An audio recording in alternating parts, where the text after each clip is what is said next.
petits assassinats. Est-ce que soutenir le ministère public?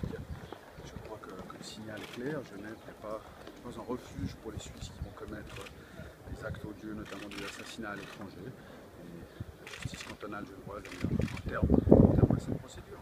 Il a confirmé dans une grande mesure le verdict de première instance et a donné suite à l'appel du ministère public pour les 3 évadés d'Infermito qui également avaient été assassinés pour le ministère public sous les ordres de M. Sperizza.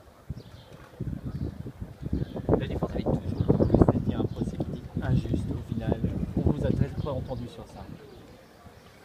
Un procès injuste, nous sommes à Genève. Le droit des parties est respecté, il a été respecté depuis le début de cette procédure. La justice a tenu compte de tous les éléments, et y compris dans le verdict qui a été rendu ce jour, de la composante de la situation géopolitique au Guatemala.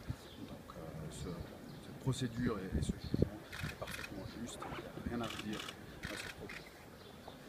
Ça te encourage sur le fait que ce soit possible de juger ce genre d'affaires à distance, disons même en n'étant pas sur place?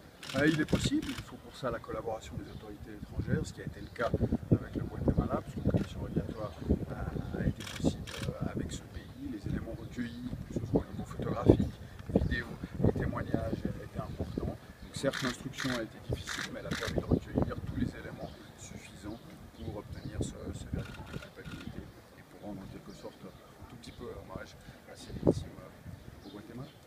La défense a fait beaucoup du fait que son bras droit, M. Figueroa, a été acquitté en Autriche par la Chambre populaire. Et un de ses bras droits aussi qui a été condamné au Guatemala à 33 ans de prison. La défense avait dit qu'il y avait 15 témoins qui n'ont pas été, qu'on n'a pas laissé faire ici.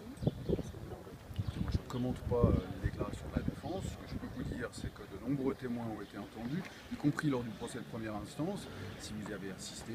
De nombreux témoins du Guatemala, le ministère public a lui-même aussi entendu des témoins qui sont venus du Guatemala pour confirmer leurs déclarations. Et de nombreux témoins ont également été entendus en